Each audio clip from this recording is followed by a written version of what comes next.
दाजुलाई धन्यवाद छ कमेन्टको लागि है। म 7 समुद्र पारी भए पनि मेरो मन नेपाली होइन, म नेपाली हुँ होइन। म यहाँ बाध्यताले हो होइन, त्यसै रमाइलो गर्नु इन्जोय गर्नु चाहिँ आएको होइन 7 समुद्र पारी। मैले भन्नु खोजेको चाहिँ के हो भने हर्के सरले राम्रो काम गरेको जस्तो मलाई लाग्दैन। उहाँले श्रम शोषण गरेको जस्तो लाग्छ क्या मलाई नेपालीहरूलाई होइन। मङ्गलहरूको चाहिँ यो किराँतीहरूको चाहिँ नाम माटोमा मिसाइसक्यो क्या माटो पार्टीहरूले। उल्लु भन्नु कि के भन्नु होइन। श्रम गरेर देश बन्ने भए त जमानामा बन्थ्यो त, बाजे बोजूको पालामा बन्थ्यो नि।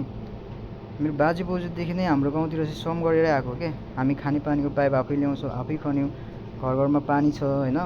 बाटो बनाएको छौँ हामीले, पार्टीहरू छन्, पार्टी पौवा छन्, पुर्खाले बनाएको हरेक चिजहरू छन्। हरेक चिज पहिला श्रमले नै गर्थ्यो क्या, पैसाले गर्दैन थियो पहिला। एकजनाको सकेपछि अर्कोको सकेपछि अर्कोको।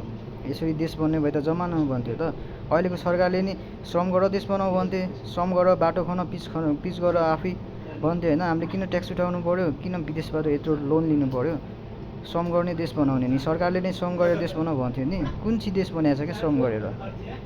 खाडीहरू पनि कुनै पनि देश श्रम गरेर बनाएको छैन क्या। खाडीहरू पनि पहिला धेरै नै दुःख पाएको देशहरू हुन्। उहाँहरूले तेल बेचेर पो यस्तो बनाएको त अहिले होइन। उहाँले चाहिँ श्रम शोषण गर्नुभएको हो क्या, सिधै कुरा। उहाँको कामहरू मलाई राम्रो लाग्दैन। उहाँले किराँतीहरूको नाम माटोमा मिसाउने काम गर्नुभएको क्या होइन।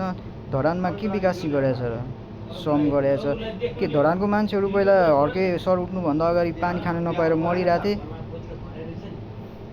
थिए कि कुनै चिजको कमी थियो। धरान त पहिल्यै डेभलप भइसक्यो त होइन। उहाँले पानी जनतालाई पानी ल्याउन लगाउनु भएर फ्रीमा पानी त पाउनु भएको छैन। पानी सबैलाई पैसाले नै खाने हो होइन। त्यही पनि अहिले पनि धरानमा पानीको स्थिति त्यस्तै छ, पुग्दो पानी कहीँ पनि छैन धरानमा।